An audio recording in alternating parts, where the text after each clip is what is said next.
following show contains adult content. It's not our intent to offend anyone, but we want to inform you that if you are a child under the age of 18 or get offended easily, this next show may not be for you. The content, opinions, and subject matter of these shows are solely the choice of your show hosts and their guests, and not those of the Entertainment Network or any affiliated stations. Any comments or inquiries should be directed to those show hosts. Thank you for listening.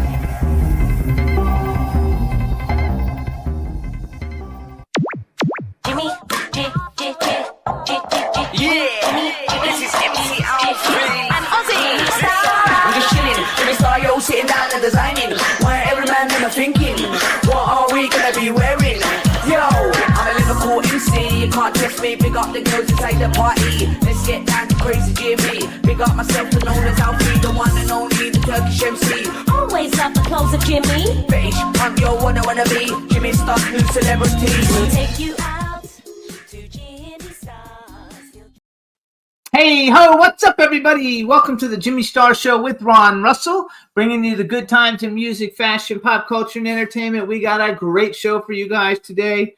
A very good friend of mine who's been on the show many times, Steve Basic, is coming on. He's got a new movie on Tubi. And then we have Melanie Kinnaman coming on. She's a final girl, so it's all good. And I'm looking forward to it. Before we get started, let's say hi to our cool, outrageous man about town co-host, Mr. Ron Russell. Hello. Let's try it this week. My knee is getting better, but still hurts. But anyway, I'm looking at myself with this hair. I look like Bea Arthur from the Golden Girls. Don't I look like Bea Arthur from the Golden Girls? Ma, stop. So my hair has to be cut. But, I've been in pain. I didn't give a damn about my hair. So I let it grow. But it has to be cut. Or I look like George Washington. What are you doing under? I just keep talking. There's all kinds of things going on, and everybody doesn't have to know, but now they do because you said that. Well, you're on television and you're working your computer. I'm always doing that because there's people talking. Okay. What are we going to talk about today? Well, you're doing better with your knee, so that's a great thing. And, yes, I'm walking without a cane. I'm walking on my own. Slowly, carefully, painfully. But it seems to be progressing and getting better. And the doctors are very pleased with the way it's healed. And the people I go to for therapy, they're very happy with the way I throw my leg around and move it and bend it. So everything is good with that. So we're positive about that, folks. Yes, absolutely. It's terrific. And the good news is Jimmy's movie is going to be done. Yes, The Red River, we're getting ready to go into pre-production. We're very excited with it. You guys see all the promos on my social media every way. I'm putting out all kinds of videos for it on TikTok and Instagram and Facebook, so it's a lot of fun. And we'll have more information hopefully next week about when exactly we're going to get going. But it's going to be a lot of fun. I'm looking forward to it. The film is written by Ming Ballard. It's going to star Ming Ballard. Jennifer James is directing it. And Ron has a cameo in it. And I'll be promoting it and producing it. So it's going to be a lot of fun. I was so honored that director Jennifer James said, Ron, you have to be in the movie. I said, well, what part? And she said, the part of the scientist. And I read it, and it's a little itty-bitty part. And I said, Jen, I don't do little parts anymore. I only do, major parts in movies. She said, I know, but we want you in our movie. So I said, okay, I'll do a cameo. And that's all it is a cameo.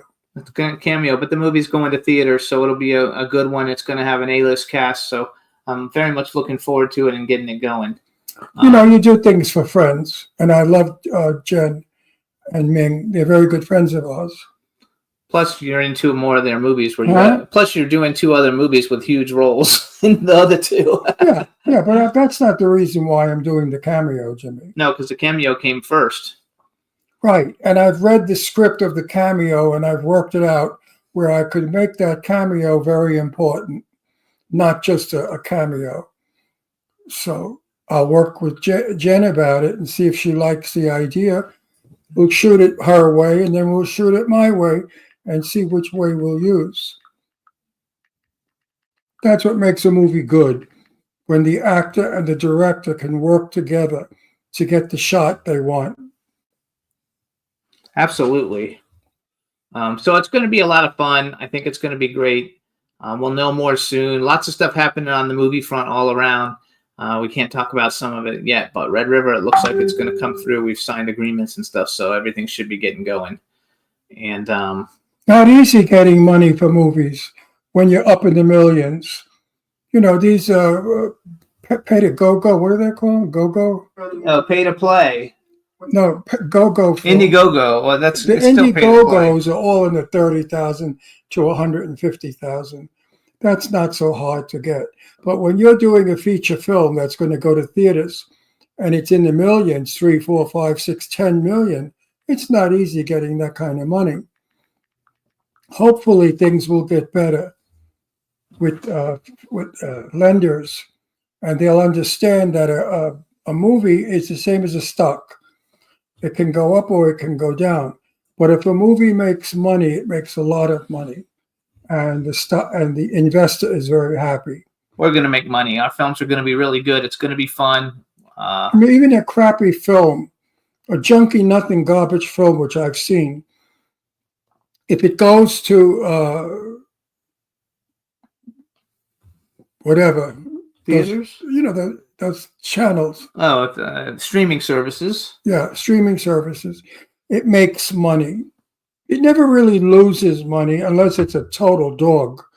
Well, it depends on how big the budget is, because I know a lot of people who've lost money. But Well, yeah, the smaller the budget, the easier it is to make money. If you're talking about a $5 million movie, you have to make a lot of sales to cover that. But if you're in a $150,000 movie, it's very easy to make money on it, because what the hell is $150,000 today? Again, Nothing. it just depends, because the problem is You buy the a distributors car. are so crooked. They steal the money and they don't pay you, even on the low budget. So Well, you got to be they get careful. screwed. So you definitely got to be careful. We want to say hi to the chat room. Cindy Lady Lake's in the chat room. Stefan Bell's in the chat room. Hub Reynolds Jr. just showed up in the chat room. What's up, Hub?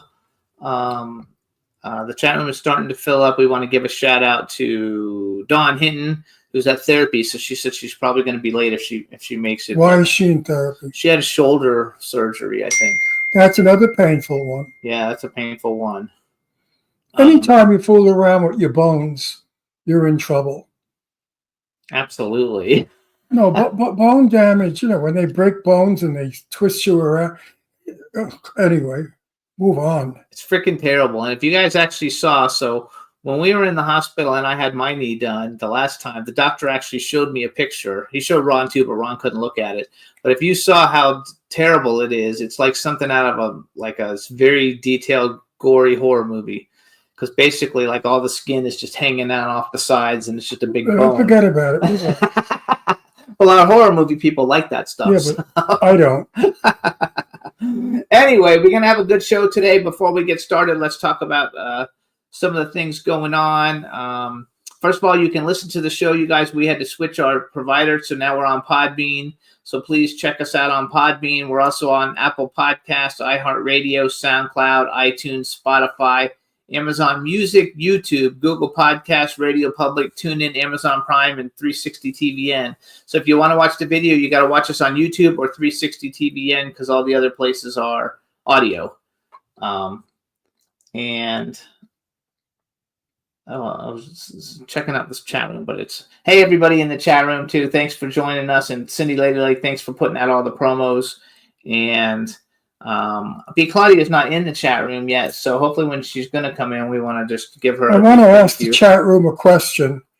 In our interviews, what is more interesting? Personal stuff about the star or their career? Let me know. What you enjoy hearing more, personal or career? Okay, so B. Claudia just joined us too. So actually, you guys, B. Claudia has been doing some total stuff, work for Eileen and I, and she's phenomenal.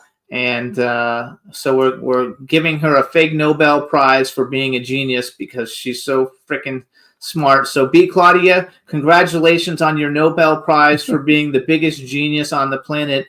and figuring out how to do all these impossible things for us. You are the best. We love you. Thank you so much. And they say both. They They like both both. parts, yeah. So that's what we do. I mean, Jimmy does the bullshit and I do the personal. So, okay, it works. I was just wondering. I also want to thank everybody for tuning in to Dark Frights Horror News with Jimmy Starr. Check out our magazine. It's darkfrights.com.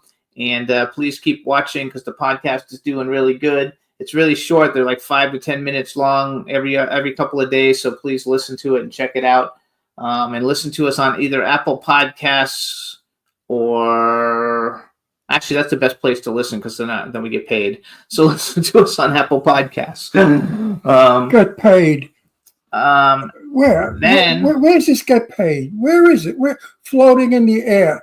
Get paid. I don't get paid. You don't get paid, but I'm like a whore. actually, we have to start all over because the other podcast host that we were on booted us our show off because they won't let you talk any kind of type of politics whatsoever. So we got kicked off. So we're starting on a new one. Who talks politics? Well, every once in a while we do, and we got flagged for Oh, that. that's because they don't like the politics I talk about. Well, so Because they're Democrats.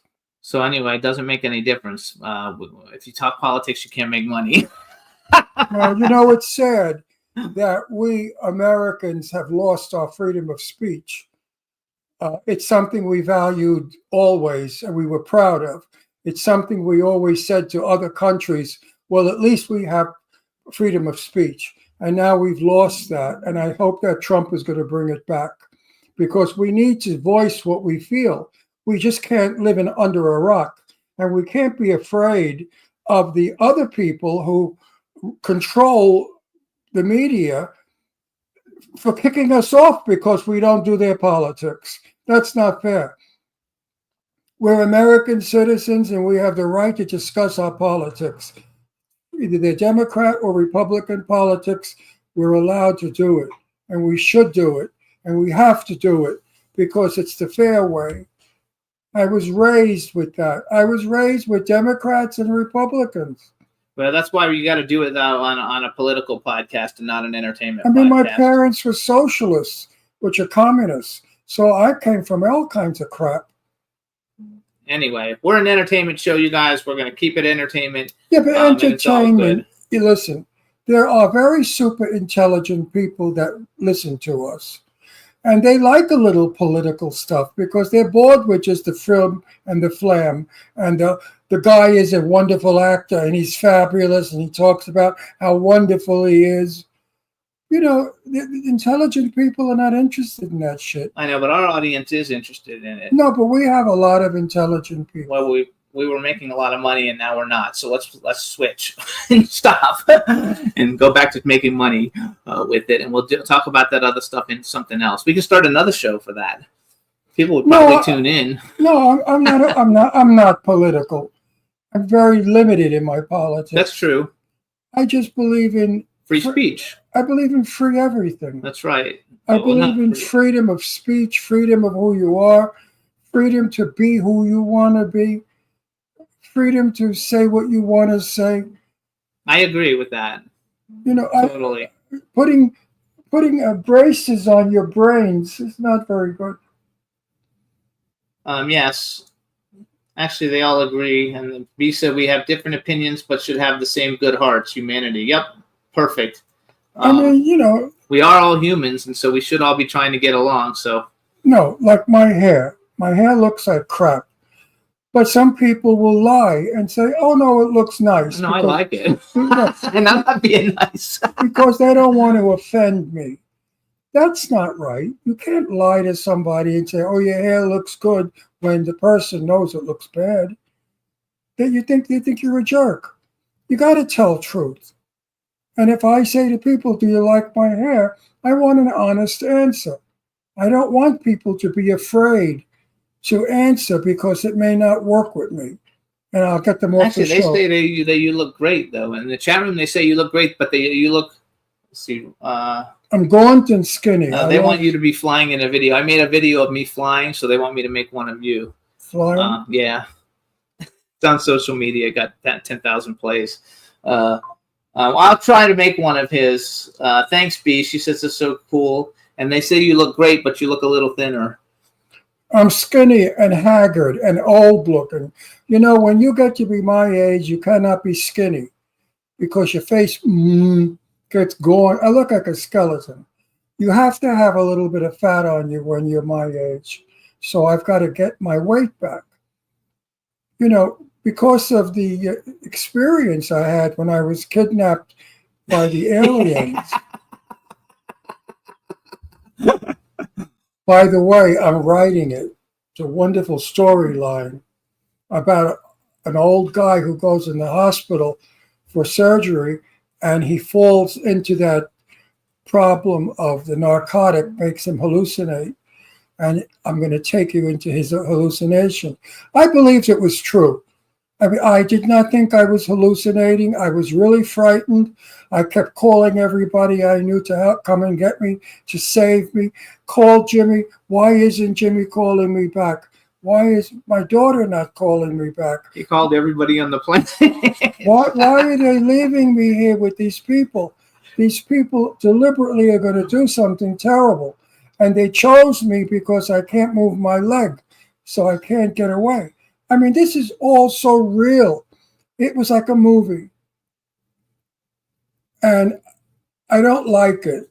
Sometimes when I'm falling asleep, I think about it and I almost relive it. So I'm concerned about the condition that it leaves your brain, because a lot of people get affected by this, elderly people. Well, they're saying that they're very happy that we're back, and that we're both back, and that they think you look much, much better. I'm happy I'm back and not with those aliens. So we're going to bring on our first guest. How's that? All right, let's bring on our first guest, Steve Basic. He should be there. Hey, what's up? You always wear Detroit shirts when you come on our show. Look what can you hear me better with this thing? Yeah, I can hear me you well. Yeah, I can hear you well. Look at you. Is that for your training when you're doing acting classes? You have the microphone now? No, I just found this in my closet. It's like, I don't even have the stand. I don't even know if it works or not, but anyway. Aren't you ashamed to come on television with that ugly face? Aren't you ashamed to show that face to the world? And you smile like you're gorgeous. No, I've been to therapy, so my therapist says I should just go out to uncomfortable situations like this and embrace it. Did you ever think of plastic surgery? Yeah, right. Well, yeah, every day. Make sure he knows you're joking. You know I'm joking. Well, I mean, I don't think I'm that good looking, but I think I think I. Are you fucking kidding me? I had 4 people just today say they don't think they're gonna make it to the show. They think you're the hottest thing ever, and so handsome, and they think you're so hot. They wish they could see you naked. Like they send me shit. I'm like, why are you guys sending me that shit? Send that shit to him. No, but if you want to see, I have pictures of his penis erect. So if you want them, it costs $100. Yeah, I have it. Send me $100 and I'll send you a penis picture of his erection. Well, there's OnlyFans, which, yeah. On. Who knows? Maybe I'll need to. Who knows?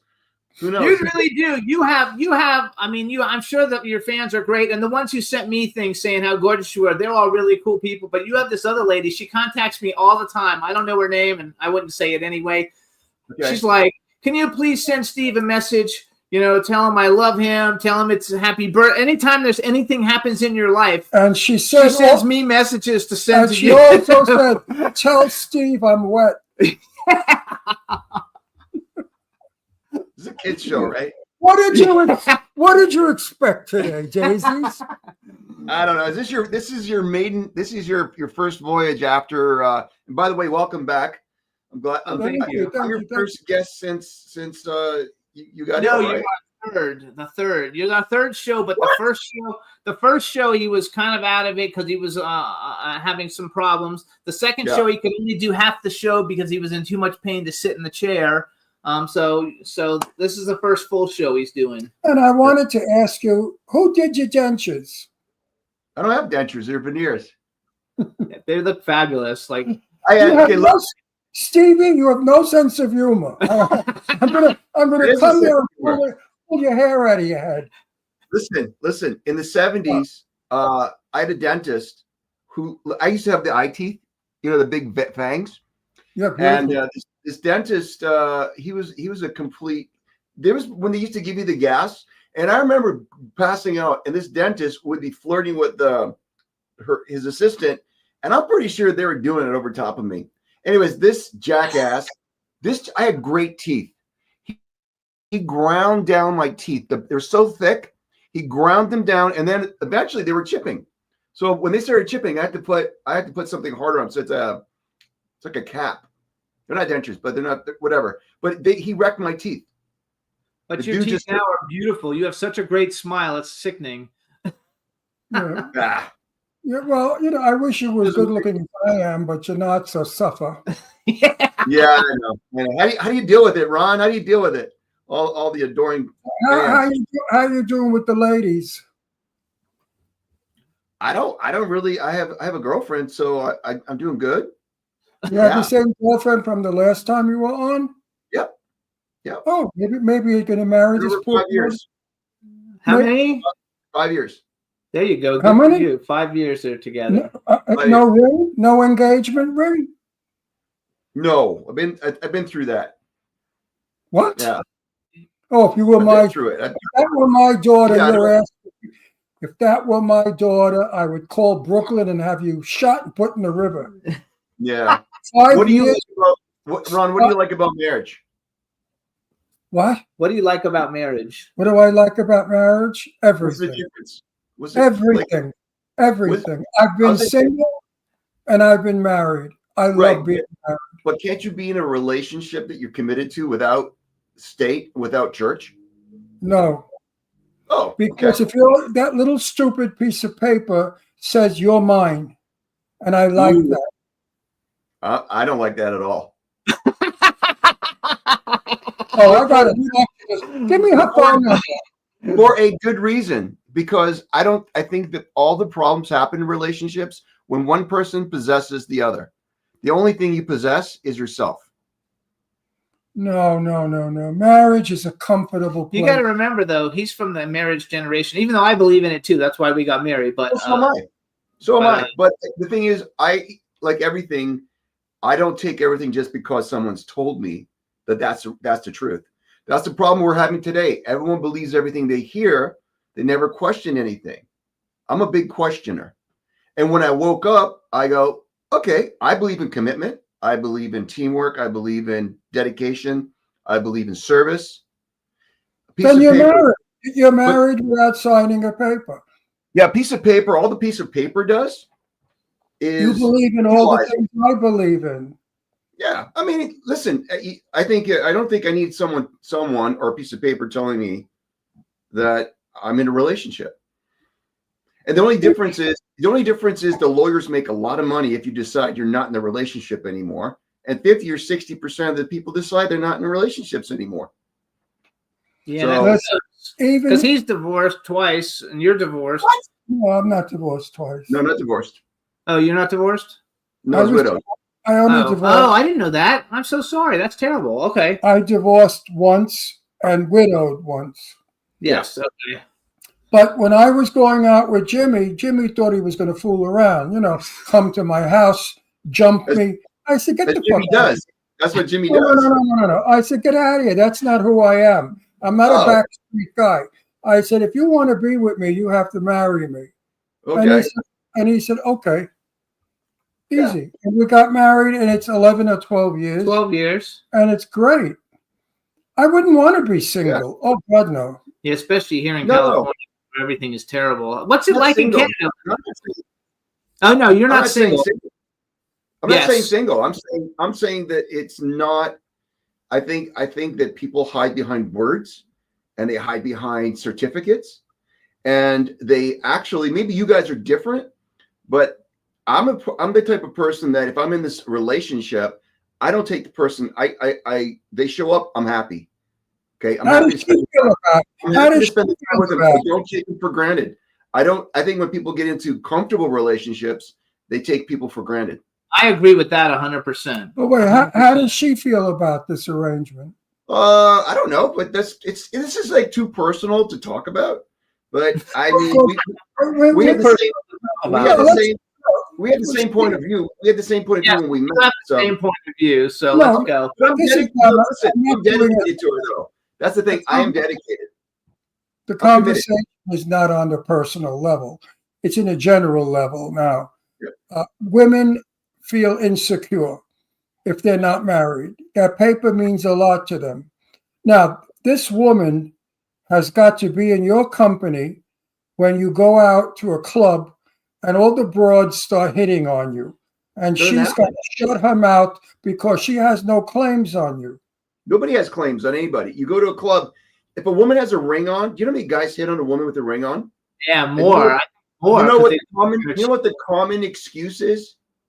You know, well, actually, if you don't have a ring on, they say, "Well, where's the ring?" If you have the ring on, I know the guys will see it as a challenge.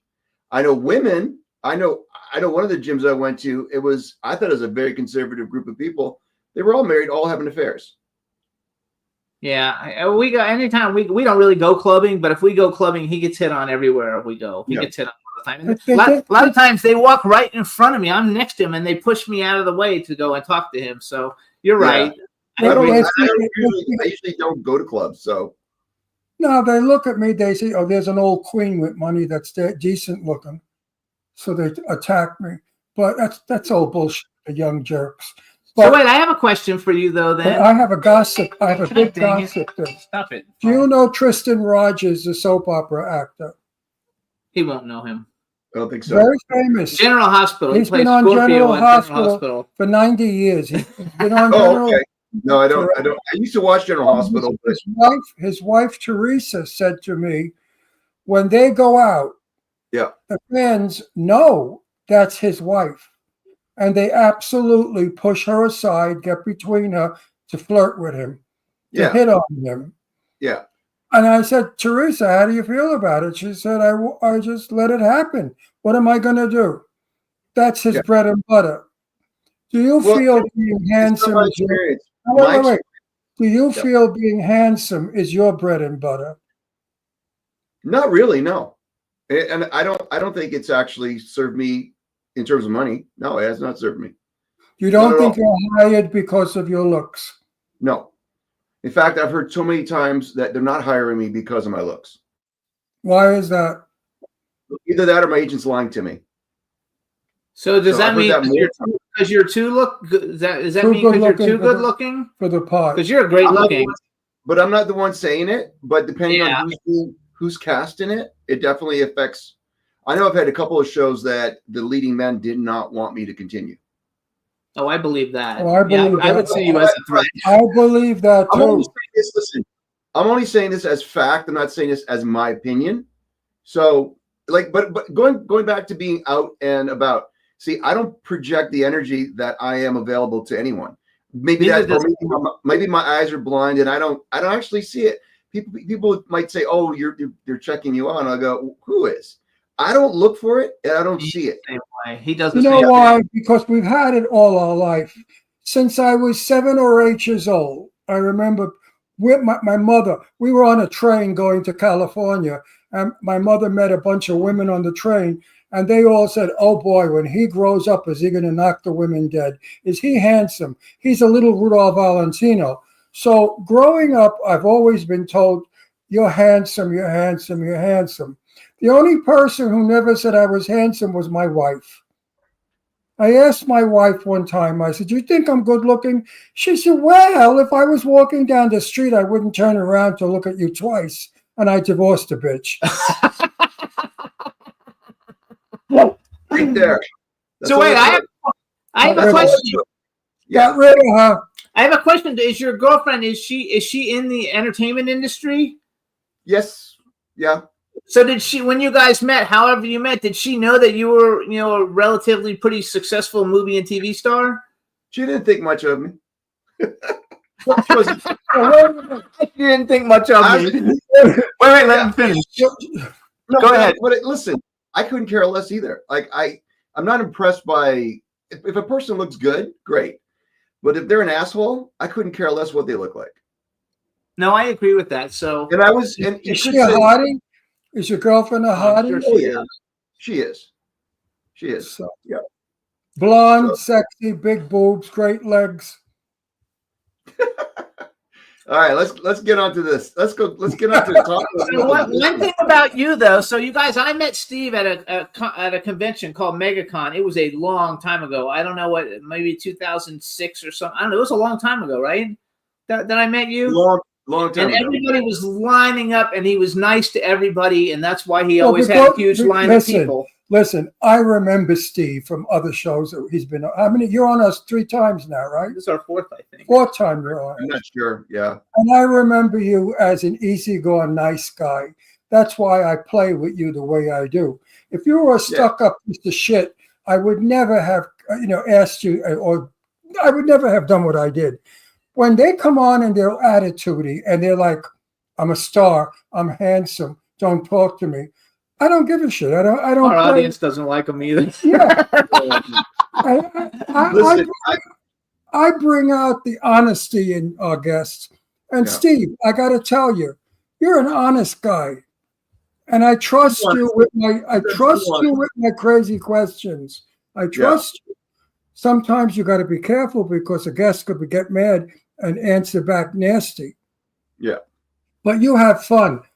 Okay, so is So she here's blonde? what we're Just tell gonna me, is she a blonde? No, she's actually she's in the movie as well. What movie? Oh, the movie that we're going to see, that we're movie going that- to talk about in a minute. Oh, So, you guys, the last time Steve was on, we were talking about a film of his called Alter, which is on Tubi. Now he's got another one that just came up on Tubi. It's on Tubi, right? Not Roku. I wrote Roku. It's on Fossum TV and Tubi, which I don't know what that is. I think it's like I don't know. Anyways, what's the name of the So movie? the name of the movie is A Shrink, a Flat, and a Broken Key. Wait a minute. A shrink, A flat a flat, and a broken key. What an interesting title. So tell us something behind the title. Wow, is that? I want to see. well, the it's movie. about the shrink. It's about a flat. It's about a broken key. There's the picture, you starts What guys. an interesting title. Which, I want to see this movie. A shrink, Yeah. a flat, and a you should broken. see it. I do. It's actually a lot of fun. Even though it's a thriller, it's a lot of fun. Yeah, but that's a great title. Thank you. So how did you come up with the title?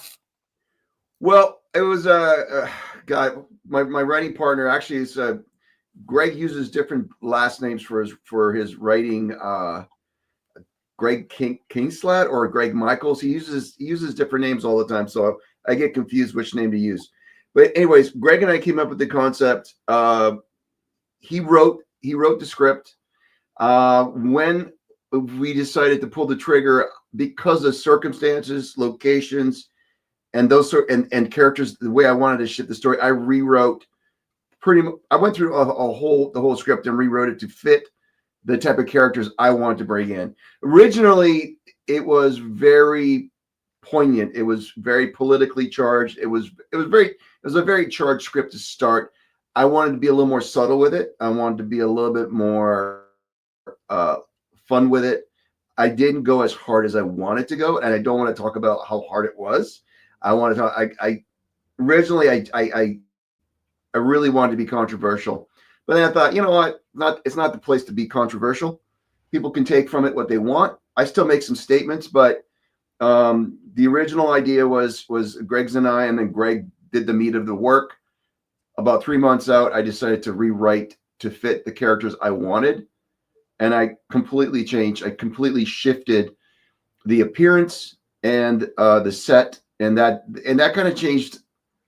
I don't know. It's literally stuff you wouldn't expect to happens. So I have the overview. I took it off of IMDb. Is that a good description? Should be, yeah. All right. So Grace's unconditional love for her son Gordon turns into a dangerous obsession as she fulfills his twisted desires. However, their lives turn upside down when a stranger with car troubles, that's Steve, enters their isolated world. Gordon sees an opportunity to improve his killing skills with the help of the stranger, a criminal psychologist who's willing to teach Gordon how to kill and not get caught in the exchange for his life. But as their plan unfolds and Grace's jealousy turns to betrayal, Gordon must confront the truth about his past and decide whether to break free from his mother's grip or continue down a path of violence and manipulation. This psychological thriller would keep you guessing until the very end. Wow, that sounds good. Yeah. So, when I read the synopsis, I kind of thought it was a, I don't know, did you ever see that movie, Mr. Brooks? Yes. With Kevin Costner and Yeah, I Dane? love that. Yeah. It made me think of that a little bit, not exactly the same, but a little bit, on the fact that one person's willing to teach the other, wants to teach the other one because he gets blackmailed instead of killed. What I'm happy about is it has a beginning, a middle, and an end. It's called a story. It does have, it actually, and if it does flow, even though I had to change courses a couple of times prior to shooting and then once during shooting. I had to redirect the characters. I was able to loop back and connect all the story points. So I think because I literally changed the ending while shooting, you might notice what I did. Hopefully no one notices it, but it's not what you think. Let's just put it that way. It's about relationships. It's about perception, and not always judging a book by its cover. Does it have a Hitchcockian ending? I hope so. I love There you Hitchcock. go. Really? Here's what we're going to do. Wait, Love wait, Hitchcock. wait, I love wait, it. quiet. Can we see it tonight? Yeah, we can see it's free. It's We're on going to Tubi. watch it tonight. It's on. Yeah. So you guys, this movie is free. It's on TV, on Tubi. So is his other film, Alter. So right now, Juan, we're going to play the one that says "Shrink a Flat in a Broken Key" trailer. I guess it says, or it's the one that's the MP4. Introduce it for us, Steve, and then hang on. We're going to play the trailer for everybody. Great. Hang on to your seats, ladies and gentlemen. You're about to watch A Shrink a Flat in a Broken Key, the trailer. Rated R. Look at that, Mama! I think I did really good. You'll come to know me as 50. A runaway. If it wasn't for some bad luck, you might not know me at all. My goodness. Sweetheart, are you okay?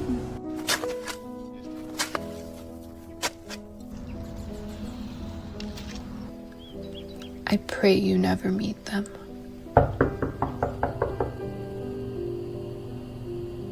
I'm sorry to bother you, but had some car trouble down the road. The wolves in sheep's clothing.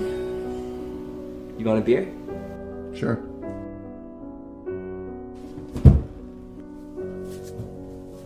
The demented who hide behind their God and their reason. Both local law enforcement and the FBI have enlisted my help as a profiler.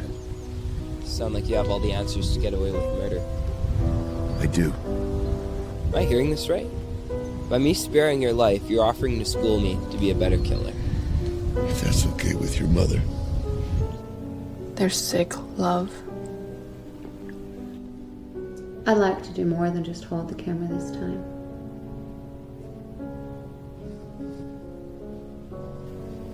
My story, this story, takes place because of a shrink, a flat, and a broken key.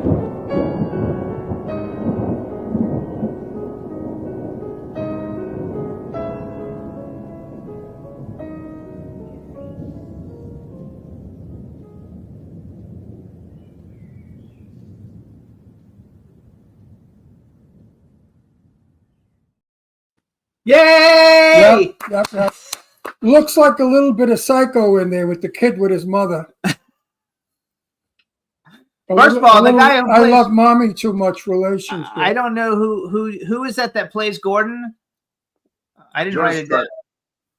Jonas Stark. He is He's- very. He was a student of mine, and he's a I think he's a Baptist or born again Christian, and we used his location, and he'd been out of the business for a little while, but I just remember him. I thought this guy would be just the best Psycho because he's He so really looks good. He looks like sweet. Psycho. But I spent about a month and a half working with him before I decided to do it, and I just wanted to see if I can get certain things out of him because that's not his nature. He's like the sweetest person.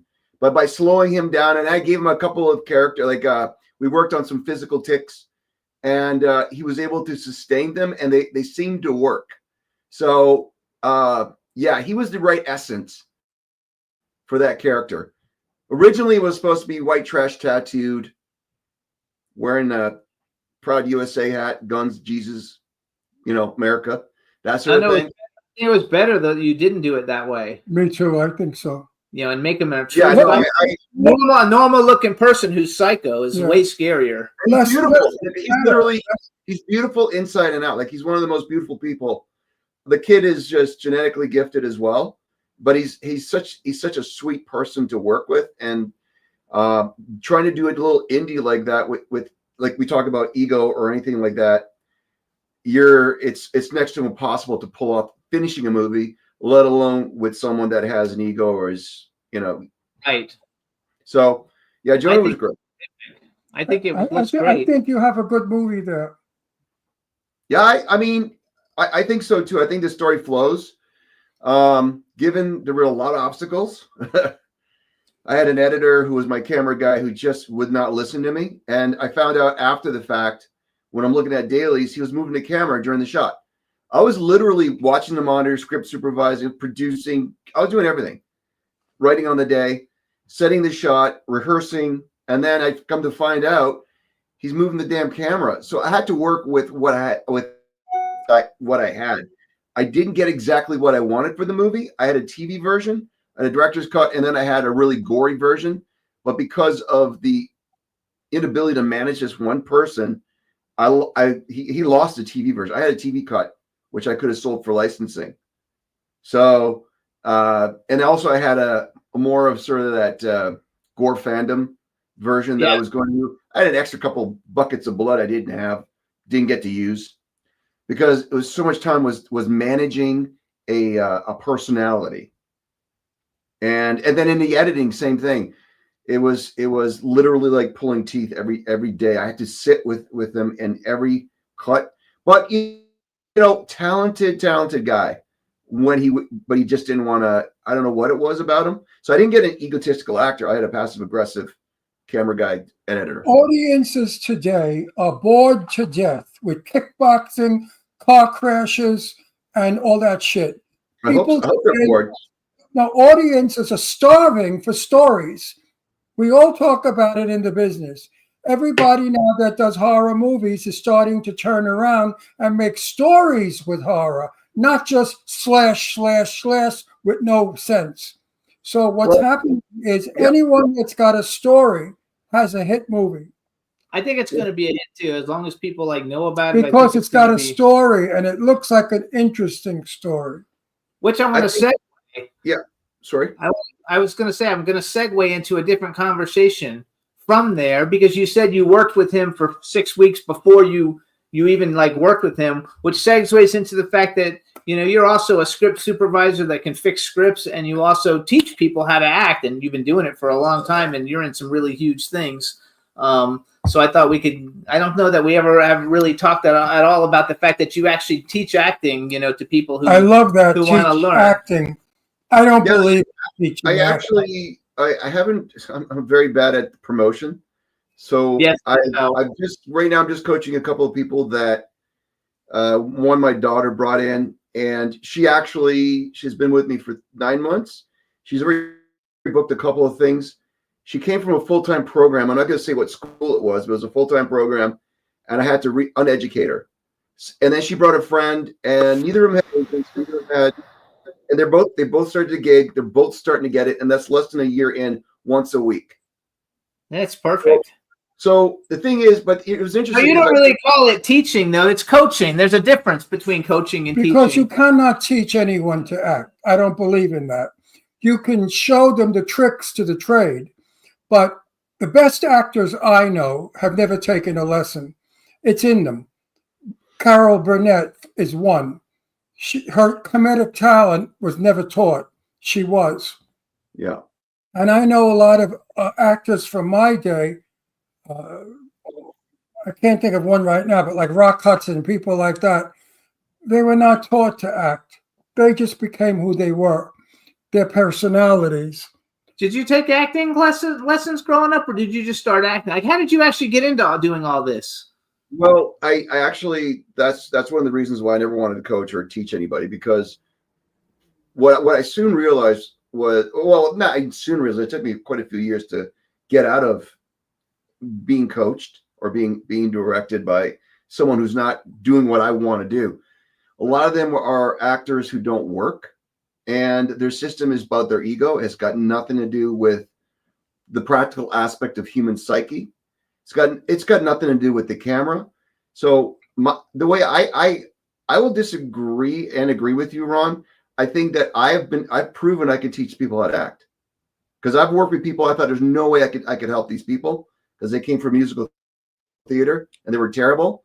Within a year, they became still, they became themselves, and they became real in the moment. So I had to do that. It wasn't that they could do that instinctually.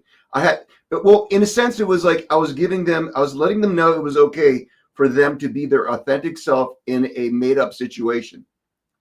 I just heard a very successful actor talk about that you don't have to take classes. All you got to do is read the script 250 times. You don't have to do all this work. And I'm like, yeah, yes and no. Yes and no. If you know the material so well that you just become the material, great. You just live in that circumstance. You live in that circumstance because you've absorbed it. That's okay for an A-lister because they got 3 months, 6 months to prepare for a role. We get what the night before. So there is a respect that I think I didn't have for the craft.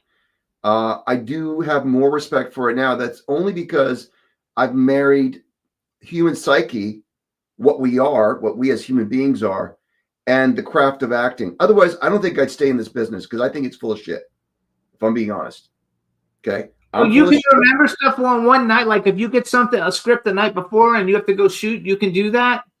I guess TV, you do a lot of TV. Well, yes. Yeah, you have to. You haven't got a choice. But there's ways.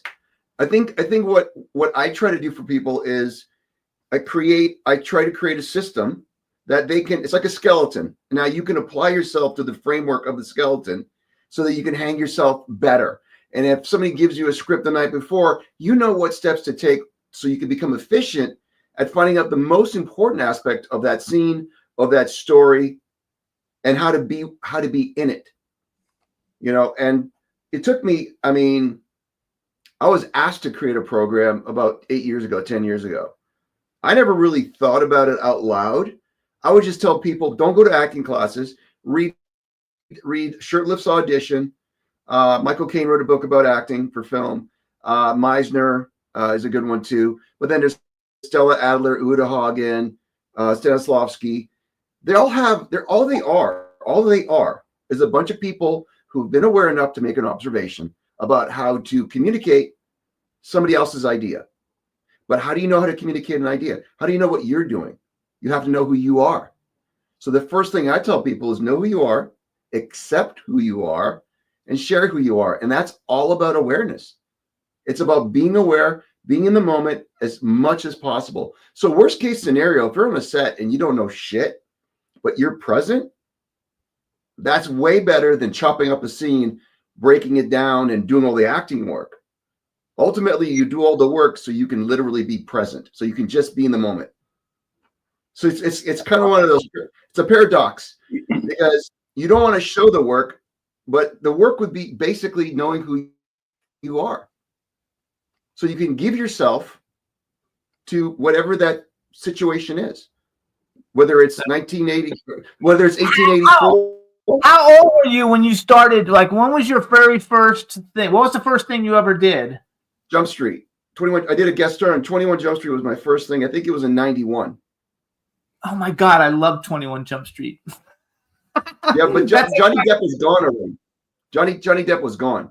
Okay. That was the year. So it was a guy named Michael Bandetti that was the guy I worked with. Okay. Yeah. When some young people ask me questions like, Ron, what do you do to act? What makes you an actor? I said, what makes me an actor? Here's what makes me an actor. I read it. I think about it. and I become it. That's all. Am I Yeah. right? You read the script, you think about who you are and what you're going to do, and then you become the character. Yeah, It's and a all I simple- do, I agree with it's a that. simple math. All I That's what do, what I do is I give them more specific tools to do those three things. That's perfect. But years ago, So that was I- how we were in the 1950s.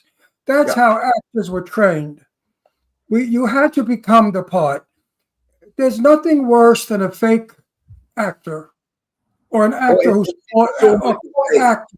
Huh? So much is fake right now. Everything's about we need this composition. We need this funny moment, but there's no continuity to it. There's no connection between the characters because they haven't given themselves enough to the moment.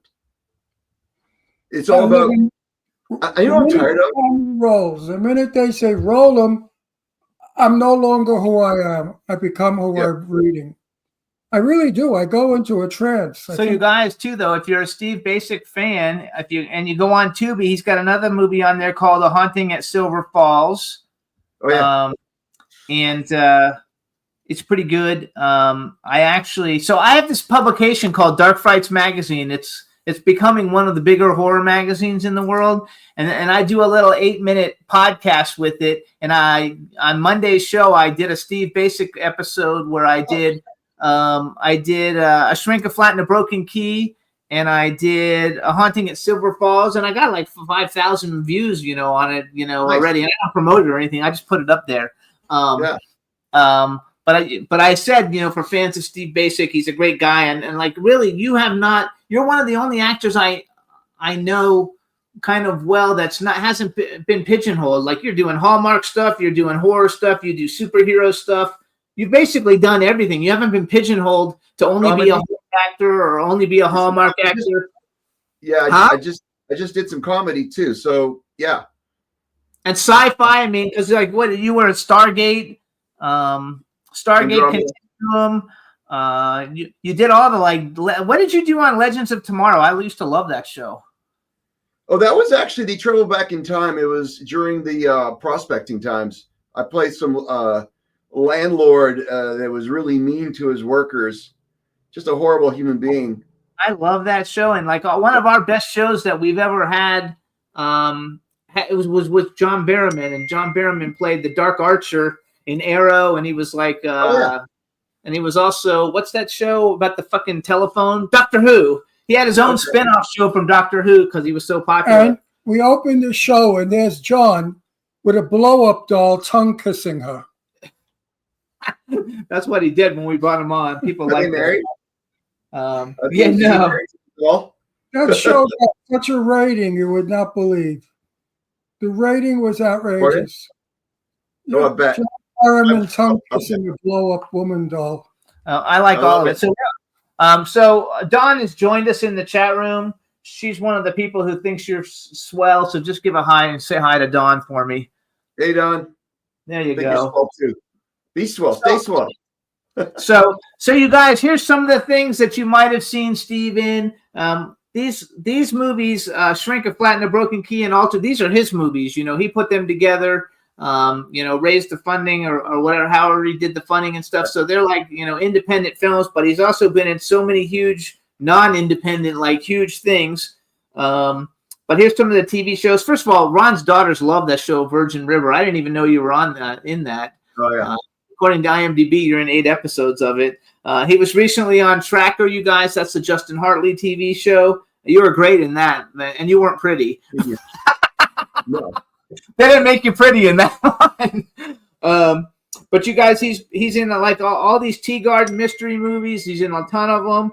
The Garage Sale Mysteries. I think is that all that Hallmark stuff? Is that those are Hallmark shows? Hallmark, yeah. You're in a million of them. He was in the Nancy Drew TV show, Van Helsing TV show, When Calls the Heart, Maid, The 100, DC Legends of Tomorrow, Wilderness, Sight Unseen, Supernatural, ER, Julian the Phantoms, The Order, NCISLA. He's also he was Hank McCoy in X2 X-Men United, and to me that's his biggest non-role. biggest non-role of your career that I so wish you would have become him in the next movie? If they hadn't changed directors between that movie and the next one, I would have been Hank McCoy. Bryan Singer would have brought me back as Hank. That's his business. And so, listen, when you get success, great. When you don't get success, great. Yeah, but you guys are so. You're lucky. Sorry? You fellas are lucky. Your generation. If I were your age today, I'd be working my ass off also. But the time that I came from, you had 3 major stars in the movie, and you were lucky if you got in there as an extra or as a walk-on or whatever. Today, so many people are doing so many things on so many different vehicles. Yeah. My day, it was a movie camera, a theater film.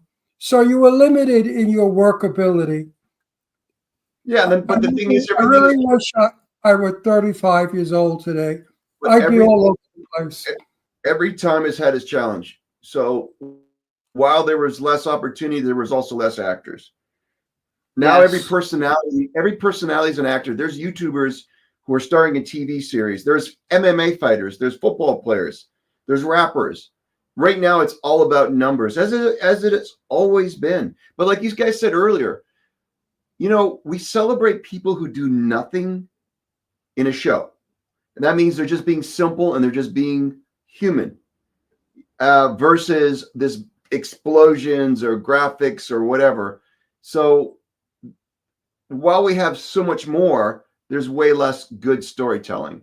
There's way less good story. We every night. We can't find anything like everything that we look at, and we're like, "That's the same story, same story." Yeah, when you see someone doing something simple and good, you go, "Wow!" But really, that's just the way it should be. Like we should never be watching a show going, "I'm watching a show."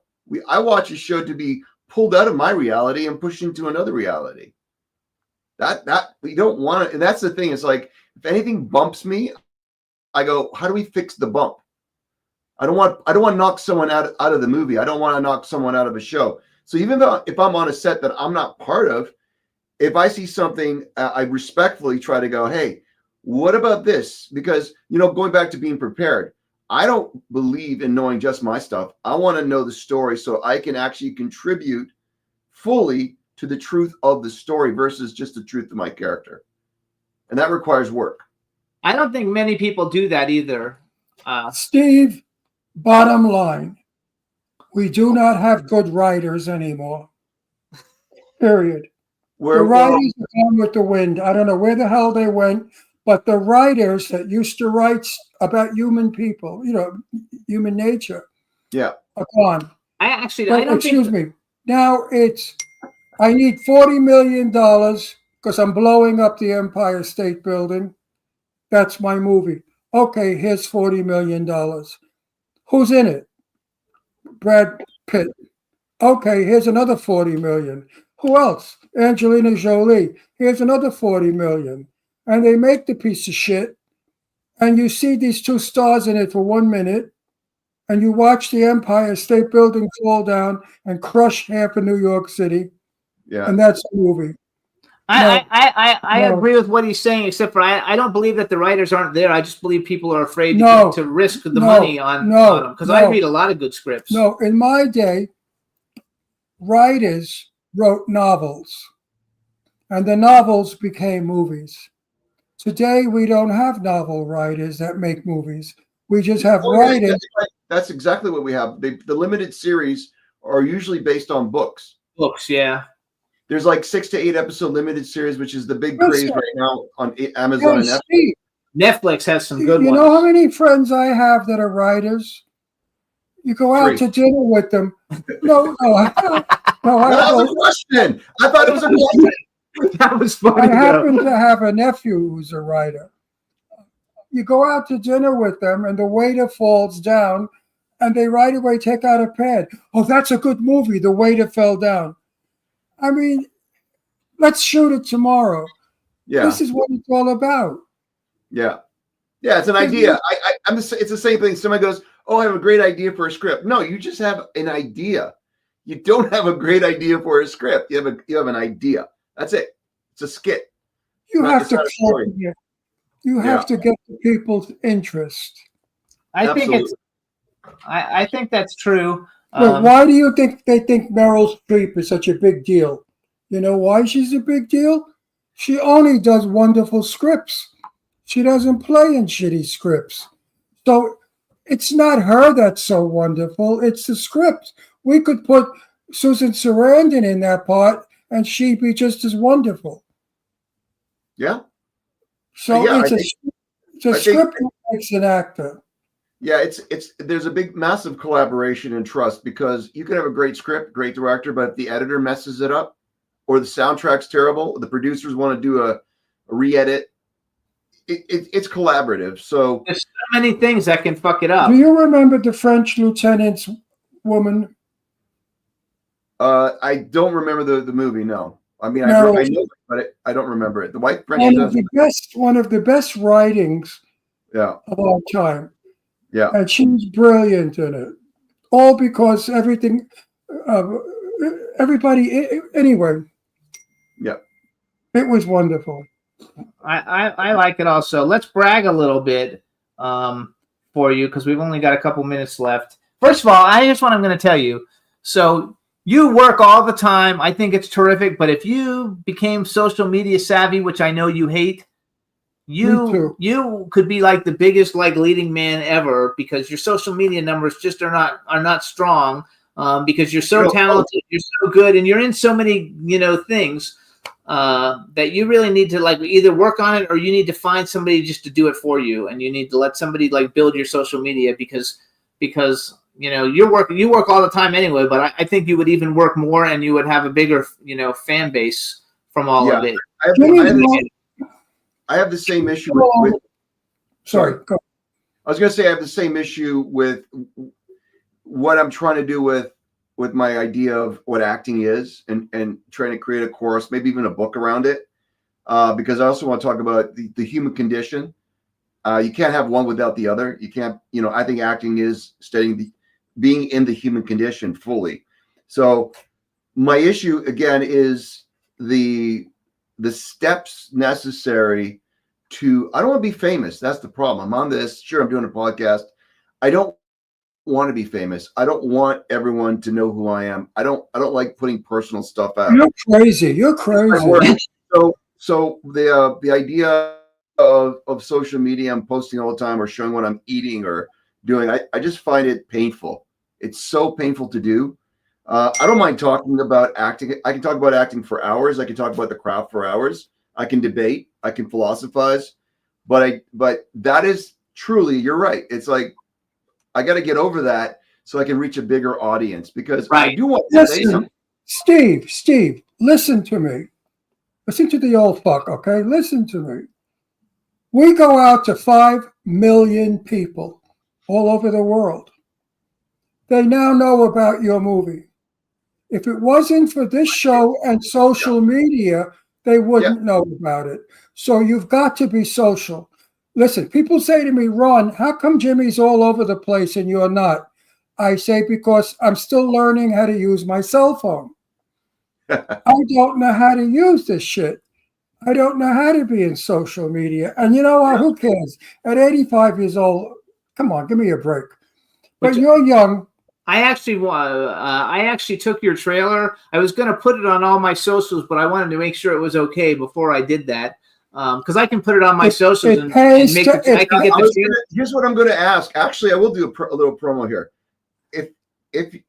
I'm hoping everyone watches it that's watching it right now. And if you like it, thumbs up, and please send the trailer, because it's free, to a friend, and keep sending it, and just keep sending it, because if I do get, I'm at the place where I'm okay being who I am right now and not being in the business. But if I do get involved in something else, another production, this will help motivate me to do something more with this industry.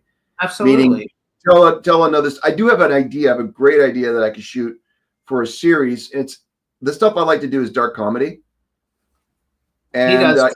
even when you watch this trailer, or not the trailer, but the movie, I try to infuse a little bit of humor, even though it's a thriller. I always try to infuse humor, but I've got a couple ideas for how to approach this business that isn't the typical Hollywood model. So if there are people out there, they like my stuff, and Jimmy and Ron, I appreciate any help. Like I said to you, Jimmy, I would work on anything you're doing. I would come in and help out. If you want my ideas, I will collab any day. So yeah, I appreciate the idea. But I'm going to put your trailer on my TikTok and on my Instagram because, like, that'd be great. I get like 10,000 views pretty much on everything. Yeah, if you could do a haunting, because I still actually a haunting is that was one I executive produced. That was a macro. It's a massive script, and I would go in daily, and I would trim the scenes for the director. So I still get paid if that sucker is seen. COVID actually helped me on that one. But yes, absolutely, put them out if you can.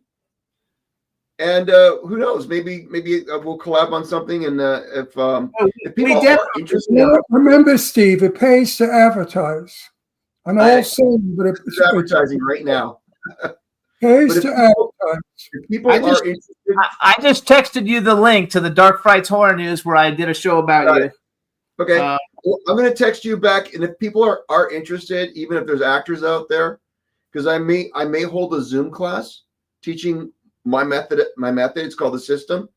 So if there are people out there that are interested in what I teach and they're interested in acting, I am willing to teach anyone, but they have the only prerequisite is that they actually will put in the work. I put in a lot of thought and energy into what I do, and if somebody's not giving it back, it's a waste of time. But feel free to share, not my personal email, but I have one for the actorsgym@gmail.com. I'll send you a text if you want to post it in your description. That'd be great. I'll put it with the description. Don't worry, I'll never give anybody your personal information. I mean, already, like every time you come on the show, probably 30 people like ask me to get in touch with you, so they, like crazy female fans. maybe for a good price. It's gotta be indecent. The proposal has to be indecent. One of those wet women out there. Oh Lord! Want your personal information for $500? I'll send it. No, you're living. See, that's 1950s money. We got to live in 2025. We're talking like a couple $100,000. $5 for a Coke. I know, it's crazy. So you're right about that. So you guys follow Steve on his Instagram, though. Steve Basic Official, BACIC Official. Follow him on his Instagram. He's a really cool guy. He doesn't post on it very much, but I'm going to kind of like make him start posting shit because it really wouldn't be that hard for him to just at least put up things saying, here's the link to see my movie, and this movie's out. And you have so many things going on because you have plenty of stuff to promote to make yourself. I mean, if people but this movie he should promote a lot. I think it's going to be a hit. I think so too. I just did. I want to tell you, I just did a show. It's for Peacock. It was a lot of fun. It was a great cast. It's called The Miniature Wife with Matthew McFadden and Elizabeth Banks. Oh, I love her. But I didn't get a chance to work with the two of them, but it was. I'm really hoping they come back. Great, funny dramedy, well written, well acted. Great director, great producer. So this is one that I'm going, come on, man. Let's get a second season, and hopefully they bring me back. We should also, everybody should see Blackway. Oh, yeah.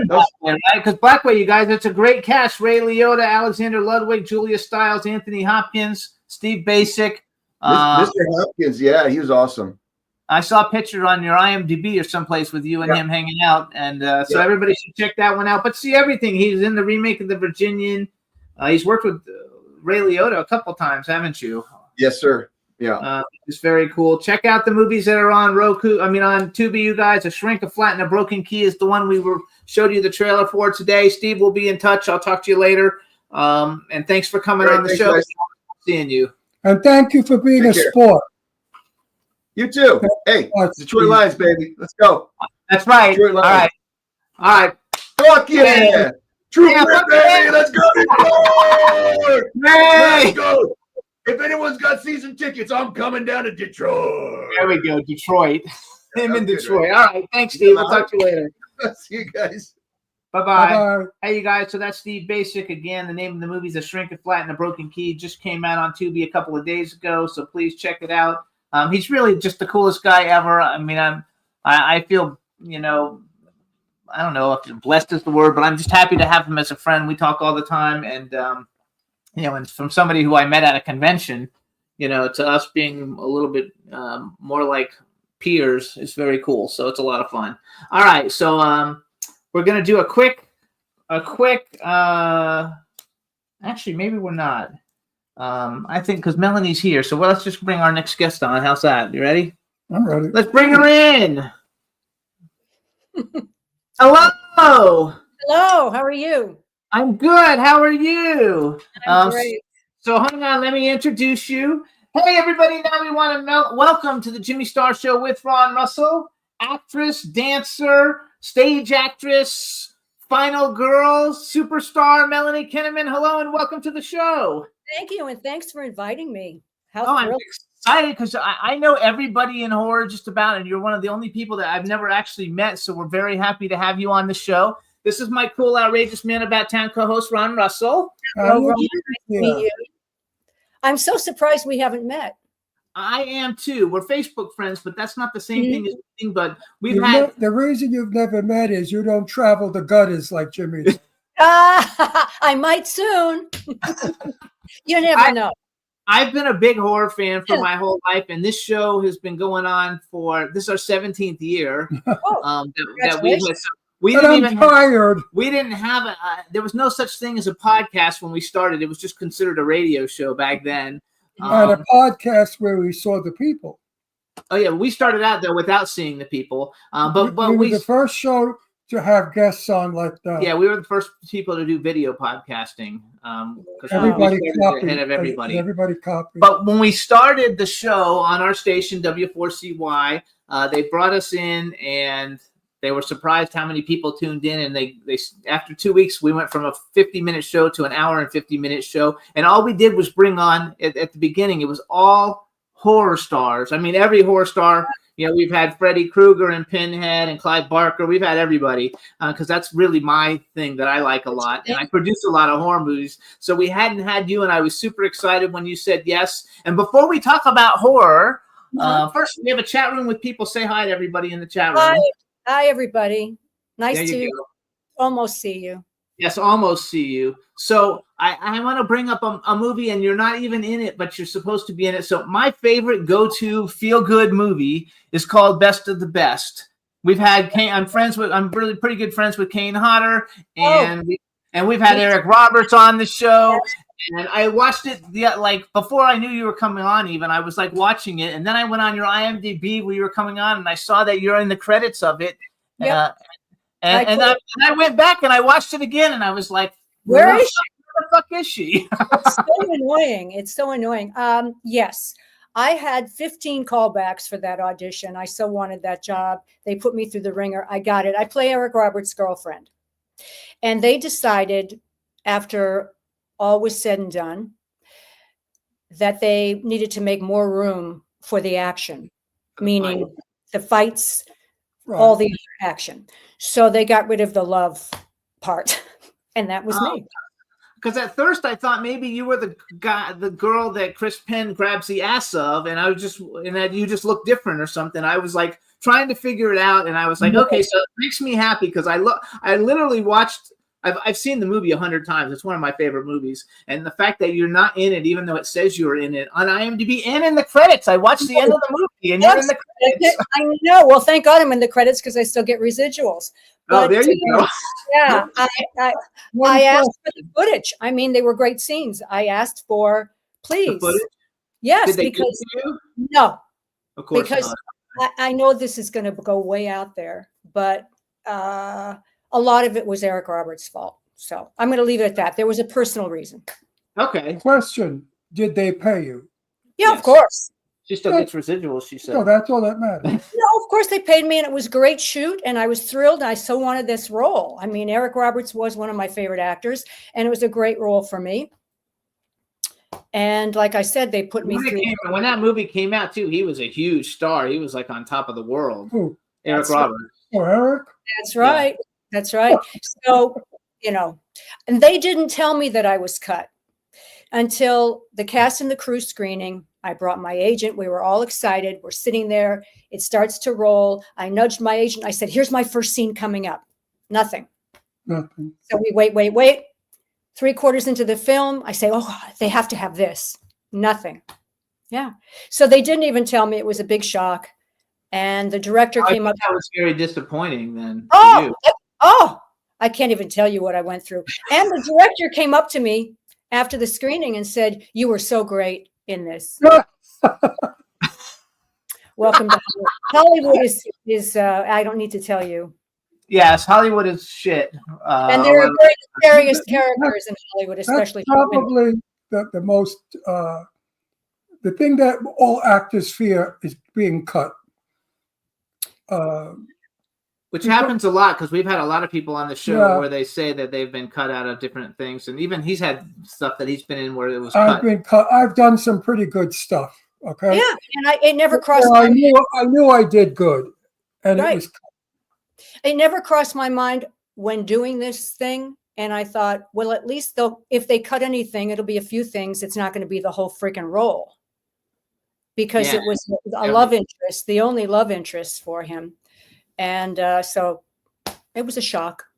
But how kind of them to leave me in the credits. Yes, actually, that is great because the residuals, I'm sure, are nice. And there was a huge. I mean, as a martial arts film, it's probably one of the best known martial arts films ever that there is. And I literally watch it a You know lot. what the embarrassment is when friends say to you, "Oh, I'm going to watch the movie you're in," and you say, "I was cut," and that is such an embarrassment because everybody. Well, you know what's worse? When you say you did this film and you're not in the credits and there's nothing remotely mentioned. Oh yeah, that's worse. Well, they think you're lying. Yeah, that one's actually worse. That one's worse because I have a few of those where I'm not in it at all. There are no credits. And so I actually stopped saying I did it. And it was some great stuff. But, they think you're lying. So where are you actually from? New York. Well, Massachusetts, Western Massachusetts. And then I moved to New York City at a young age and started working professionally there. So I always. Like a New York girl. I love New York too. I love New York. I love it. Yeah. So I think it's the greatest thing in the world. I mean, you totally look New York. Oh, well, that's a compliment. So thank you very much. Yeah. He loves it. It is. And you look very much like a dancer. Like you're still built like a dancer. Thank you. Yes, I still dance and I teach sometimes. I give private lessons because it's fun and it keeps you in shape. And, I used to teach kids, all kinds of people. And now I've limited to teenage girls that want to be professionals. You know what I mean? It's more fun. It's more engaging to have people that are serious, So how's your love life? It's great. As long as I stay away from Eric Roberts. She said it's great as long as she stays away from Eric Roberts. Because she said Eric Roberts and she had to leave that. There you go. I find Eric to be one of the strangest people I've ever worked with. He really is a strange guy. But his sister's a lunatic, so it's okay. Yeah, he's the reason I got cut from the film. But we won't get into that story because I'm writing a book. Oh, and there you go. go. A chapter on him. I have a chapter on Nicolas Cage, and I have the whole chapter on Harvey Weinstein and the big fiasco of my life with that. So, when the book comes out, let me know. We'll come back. Okay. I totally help promote that. That's fun. I love that I love that gossipy shit. I knew Harvey Weinstein back in the 80s. Oh. And he used to be every opening in Beverly Hills. So the opening of a garage door, and he was there. So Ron and I have so Ron used to have a TV show called Set the Record Straight. He was best friends with Jane Russell, and he knew Elizabeth Taylor and Betty Davis and all those older people. Lauren Bacall. And I was always big with the 80s people. So like I was friends with Corey Haim and Corey Feldman, and all the 80s kind of people are my friends. And so we combined, we got married and combined the show. And so we bring on a little bit of everything. And you've been around doing, so what made you decide to become an entertainer in the first place? You know, people closest with me know that my idol is Dick Van Dyke because he can do everything. Wow. Since Nice. Dick Van Dyke, since I was 7, I just idolized Dick Van Dyke and Julie Andrews, believe it or not. And he's still working. Yes. Also on Broadway, Joel Grey and Bernadette Yes. Peters. Those were my idols. So I started out as a singer-dancer, and that propelled me into the New York stage. And that is why I wanted to become an actress, really. But I started out in musical theater. Didn't you meet Bernadette Peters and tell her she was going to be famous or something? I met Bernadette Peters many times. The first time I met her was in a fabric store down in the village. I was shopping fabric for whatever. Mm-hmm. And she was this little girl who was very sweet, and she was there with her sister. Huh. And we got to talking, and I said, "What do you do?" And she said, "I'm a singer, and I'm going to be on a Broadway show called Dames at Sea." And I said, "You know what? I have a feeling about you. I think you're going to be a great star one day." So that was it. Now, years later, she's a star, and I went to see Blackbeard with Richard Burton in Manhattan. And when we came out of the theater, Bernadette was there with a guy, and I stopped her. And I said, "Hi, remember me from the fabric store?" And she looked, she said, "You won't believe it, but I do." Wow. I said, "Get out of here." She said, "You said that I was going to be a great star." I said, "Well, you are, Bernadette." She said, "Thank you so much." Very sweet girl. Yes. And her cousin turned out to be one of my makeup artists on Friday the 13th. And then everything I did after, I brought him on because he was so great. God rest his soul. He died 3 years ago. But Lou Lazzara, her real name, last name is Lazzara. Lou Lazzara. Lazzara bread. I used to buy their Italian bread. Yeah. Lazzara made the best Italian bread. Yeah. And that's who her father was, Peter Lazzara. Yeah, Peter Lazzara. That's the family. And I just think she's the greatest, most incredible voice. Just a great Very person. sweet, very down to earth, very nice girl. Yeah. I also like Leslie Ann Warren. She was somebody that I aspired to be. Oh, I like Leslie Ann Warren a lot. Actually, I just invited her on the show, but she I never do. responded yet. I love it. I love Leslie Ann Warren. And So- she's a wonderful person. So were you a fan of horror movies before you booked Friday the 13th? Or No. seen the other, had you even seen, because you're in the 5th one, but did you see the other 4? No, I didn't even know what it was when I went to the audition. Then they told me, because they were interested in me, that it was a Friday the 13th, which meant nothing to me anyway. So I got it pretty quickly. I had only 2 auditions, and they gave it, they cast me. And then I said, "Well, listen, I don't know anything about this. I'm not really a horror fan." They said, "Well, don't tell anybody that." And I said, "So can Paramount give me part 4? So they gave me a private screening of part 4, so that I would know what was going on? Yeah. And Kimberly Beck is a friend of mine, so it was kind of nice to see her do her thing in part 4. But it gave me, the education of what I had ahead of me. I've had a blast with it. Like Wait a second. You're a horror actress, right?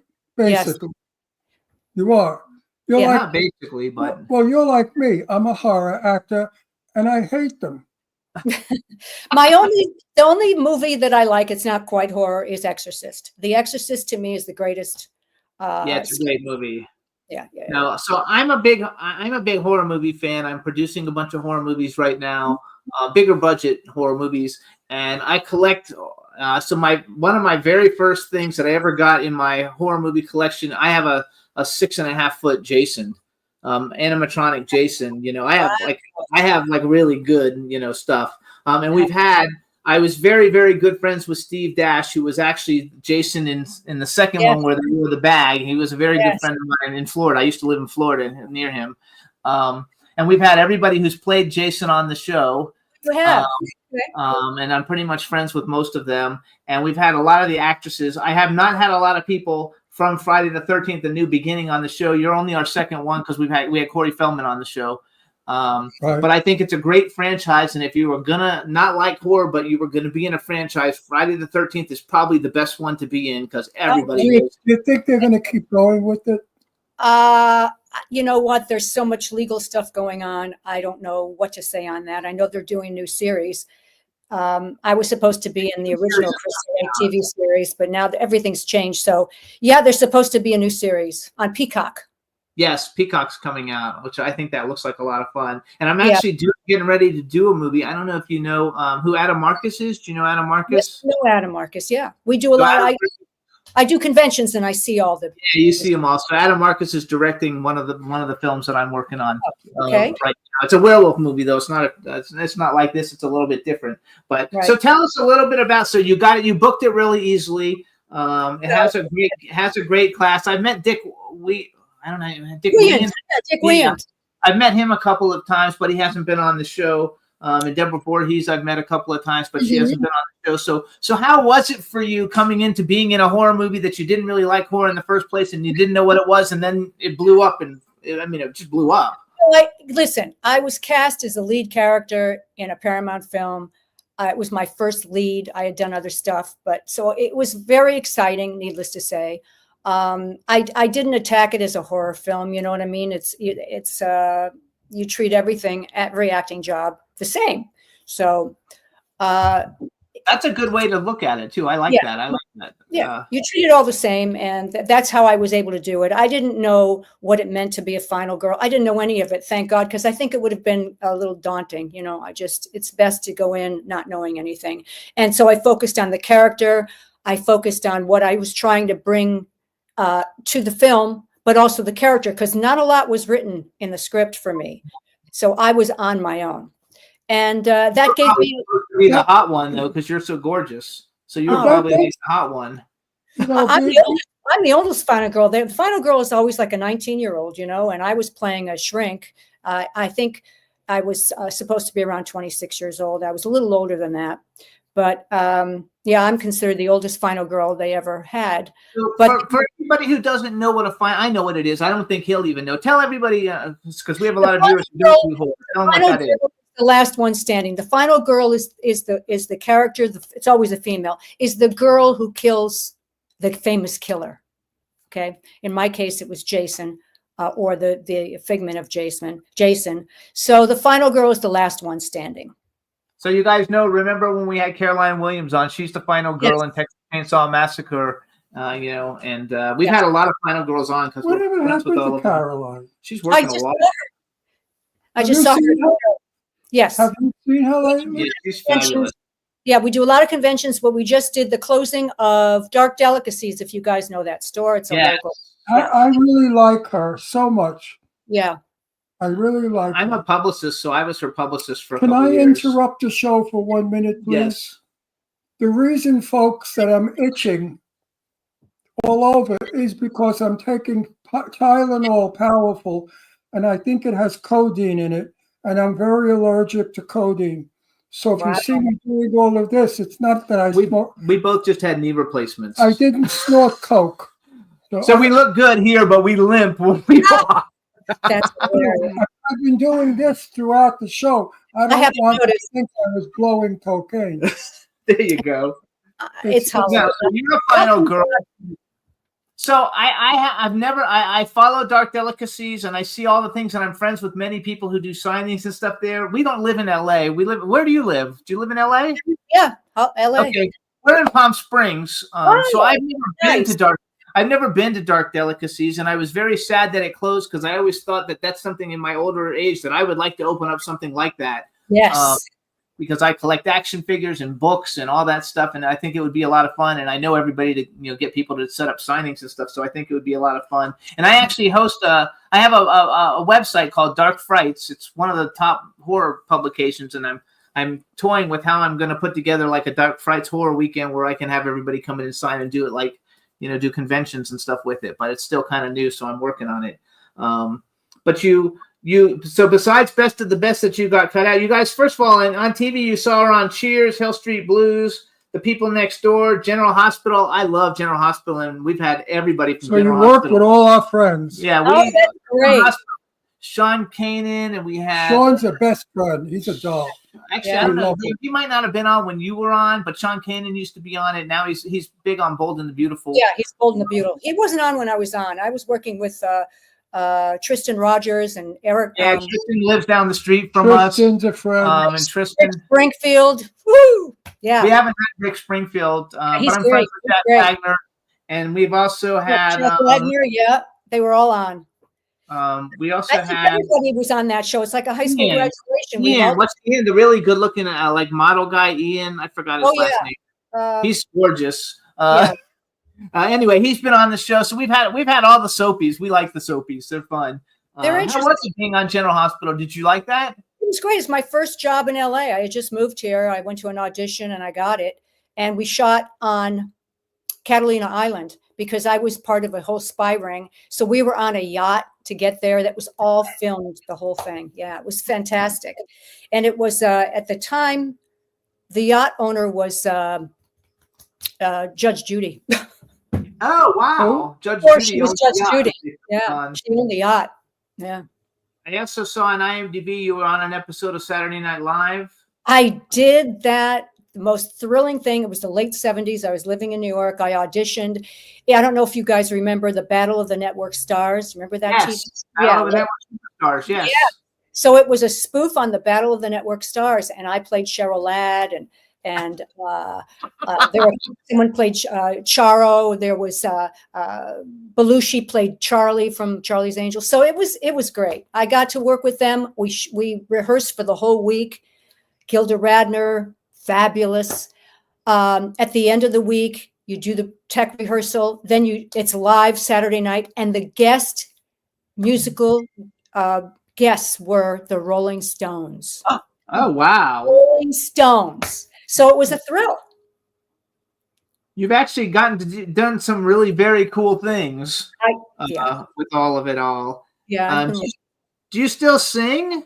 Yes. You look like, to me, you look like a rock star. Actually, like you I look like you could have been someone who was a huge rock star. 'Cause Well, you just, during the time that I got blacklisted by Harvey Weinstein, that's a whole hideous story, and there's a big lawsuit, as you know, it's history. But he blocked me from working for a good 10 years. So during that time, I got creative and said, I need to do something. And I had a band, and we played everywhere. And the name of the band was Bliss. I was the lead singer. And I had some people from local LA bands that had formed Guns N' Roses. So I had some pretty heavy hitters in the band, and we went everywhere. We even toured in London. So it filled those years of not being able to work in the business. The only studio that hired me was Paramount. I don't think she looks like a rock star. She's too beautiful and too perfect. I don't know. I mean, like she looks No, like a she- beautiful rock star. Yeah, Some but- rock stars are beautiful. No, rock stars are dirty looking, sloppy with crappy hair. You know, she looks like a movie star, a lady. Thank you very much. You Thank look you like very a lady. Thank You're you very very ladylike. I don't see tattoos all over you. No, I don't have one tattoo. I'm not I into don't that. either. I think that's I hate them, terrific. but I don't want them for me. I'm not kinda my- like too. I said it. You're a lady. You look Thank like a lady. You behave like a lady. And that's for my generation. Yes. The young people today are common, vulgar, and ugly. Yeah, for the most part, you know. So And you the did sad thing is women want the young girls today want to be like guys. I don't know. I'm sure the theory behind that is men get treated better, so maybe they want to play in that. I don't know what that is because I'm like gay and I don't understand. Like I don't really like with gay and lesbians. Like I don't understand lesbians who want to be with a woman who looks like a dude. I don't get it. I don't get any. it. I don't like guys who want to go out with guys who wear dresses. It's just something. I don't maybe get it. I'm with but you. I don't get it. Like he's super butch and like. Yeah, I don't get it. I don't get it. So that's what I like. But so you did a movie recently. It's a horror comedy, and I don't know what you did with it, but almost everybody in this film has been on our show. Oh, it was Once so in much fun. Smash. It was a documentary. It was, what do they call it? Rockumentary. Yeah. What do they call So- it? Mockumentary. excuse me. Mockumentary. So I played myself, kind of, and I play a scream queen who hates horror. Oh, and that kind of is you. What is Yes. A scream queen who hates horror. I played myself, and I talked about. Is that a James Balsamo film? No, that's These the are whole. This was let me think who you would know. Michael Epstein was the writer and director. Yeah, Michael Epstein. So here's the people. Wait, because here, listen to who's in this film. First of all, Lorraine Landon is one of our best friends. Oh, cool! I haven't met her yet. I'm going to meet her at a convention, and I think she's doing a convention I'm doing. Yeah, she's fabulous. I You will love her. Lorraine is my movie star. I love her. Michael St. Michael. I'll tell her that I just met you. Yes, tell her that you met And us. tell her Ron Russell gives her kisses. Okay. So Mark Patton is in it. He's been on our show. Jennifer Rubin's in it. She's been on our show. Adam Marcus has been on our show. Lloyd Kaufman's been on our show. John Dugan's been on our show. Todd Farmer's been on our show. Sean Clark I've known for 25 years. Bill Johnson has not been on our show, but I've known him for like 20 years. And then it's got Helen Udy, Richard Elfman, AJ Cutler, Bill Whedon, and Vincent Craig Dupree. I mean, a lot of people, but like more than half the people have been guests on our show. DC Dupree from Friday the 13th. He's in it. Yeah. Yeah, so I think that's fun. So it's a mockumentary. So it's a horror documentary comedy. Yes, comedy. Yeah. I love What's the worst script you've ever gotten? Oh. The worst. The Well, really most terrible script. I turned it down. I still get bad scripts, I still get stuff that comes. The worst one, I don't think I can say it because they're still out there. I don't want them mad. I bet I got you beat. I got a script. They wanted me to star in, and the script is called Drag Queens from Outer Space. Oh. I was going to be a drag queen, and my planet ran out of men to eat, so we came to Earth to eat men.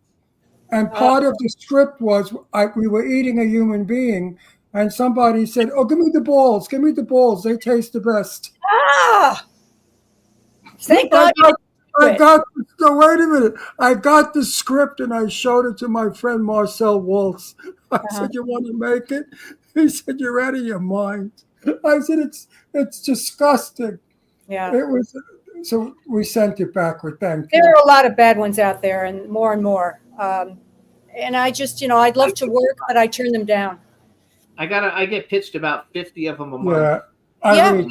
And I don't have time anymore. I have like 6 projects that are in development and I don't have time. You know what I love? When I read a script and it reads like this.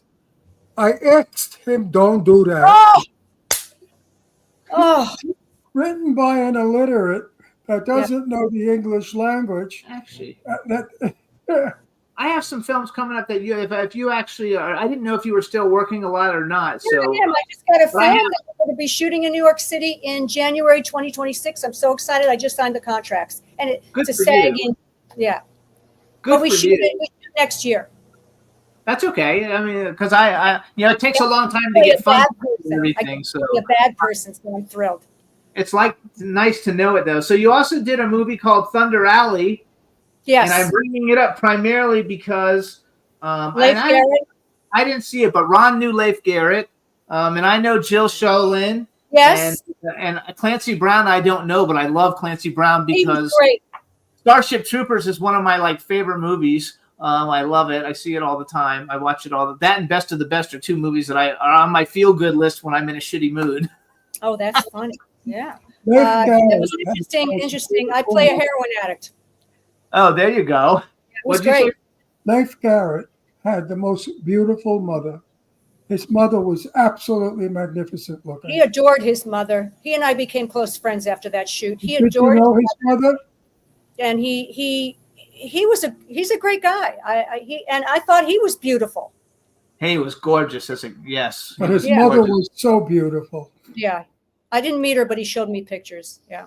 Oh, I wrote it down. You did do a James Balsamo film too. I Spill Your Guts. I did that. I like James Balsamo. I mean, his movies are a little bit, but but he's a good guy and he makes a lot of films and he has fun. He always has fun, which is a great thing for him. It's not really my thing, but he gave me a great role, and so I enjoyed it. It was fun. My role was very classy, so I didn't have to do anything icky.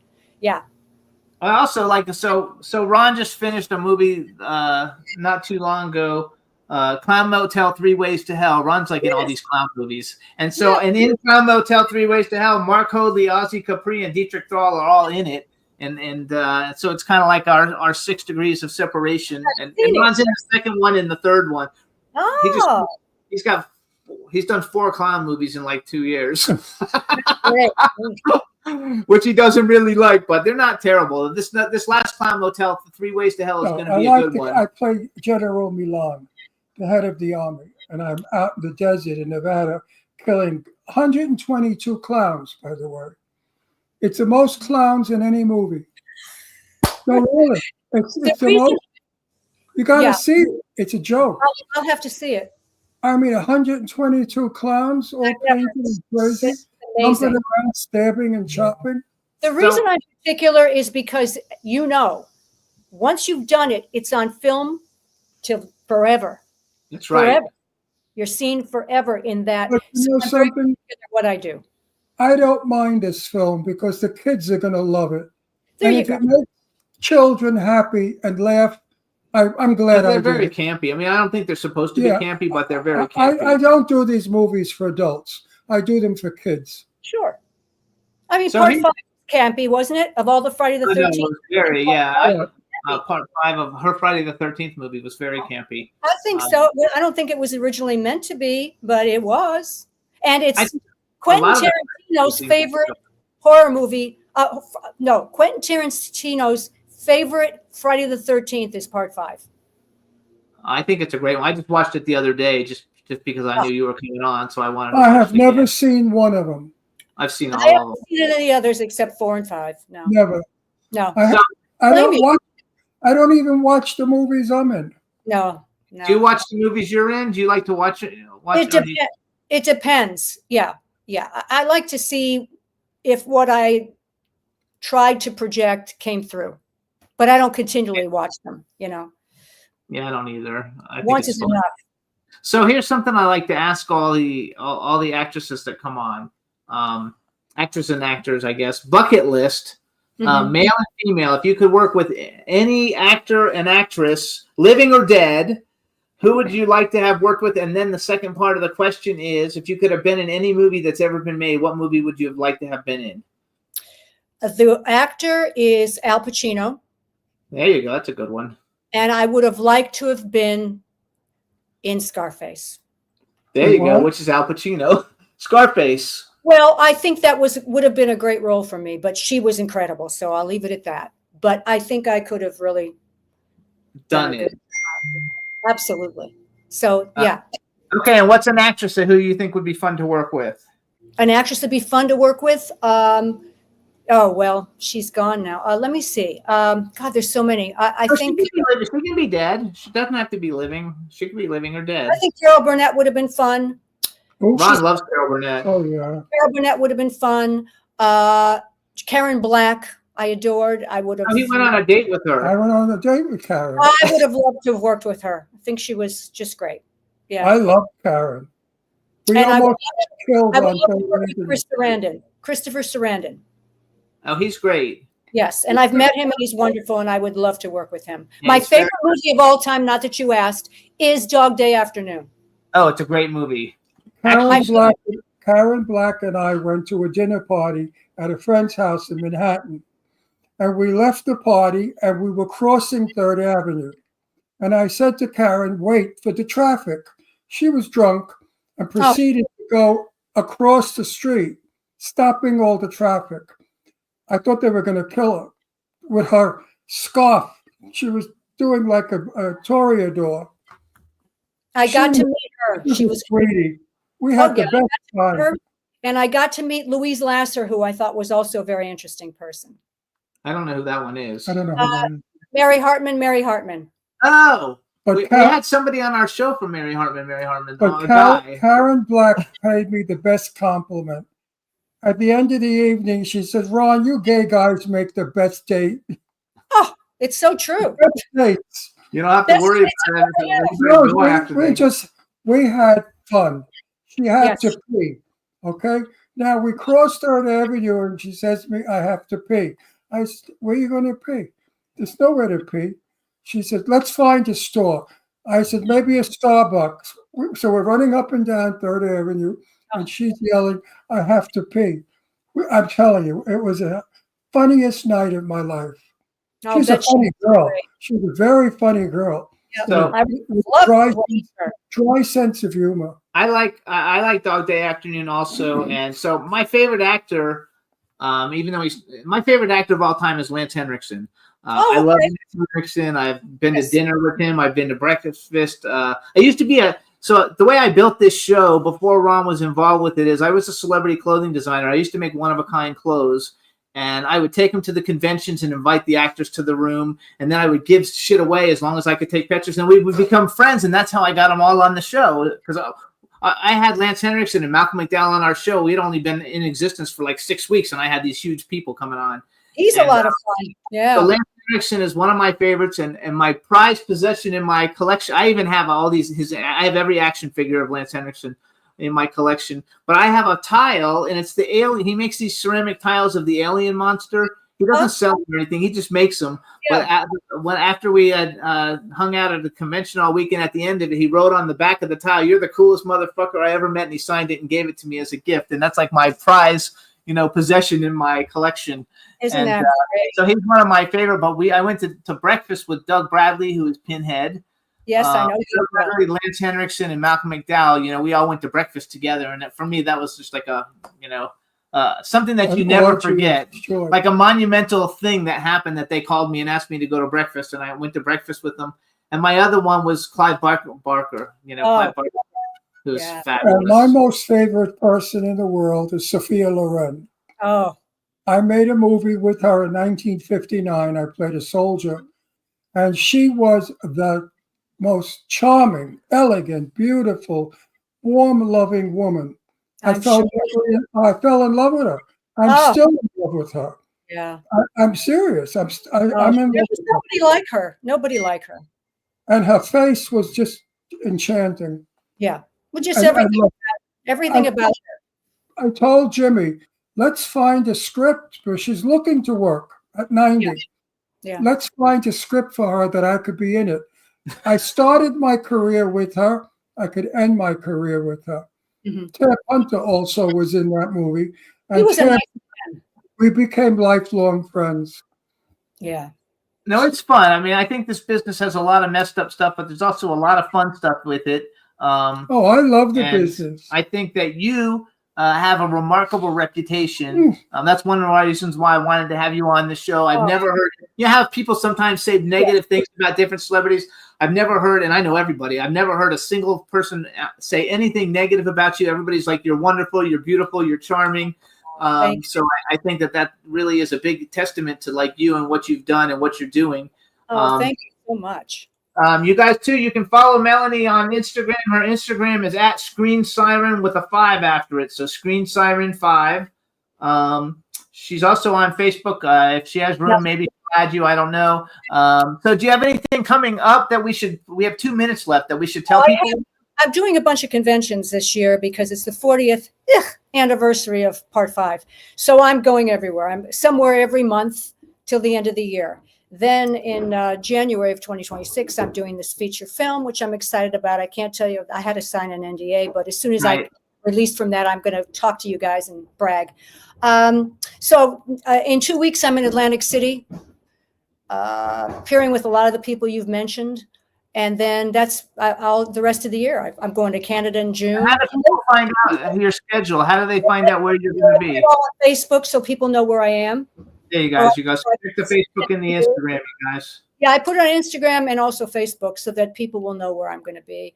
And then there's a big convention, Friday the 13th, 45 years. I think you've heard about it. It's going to be in Burbank, August 8th through 10th. Yeah, with Tommy.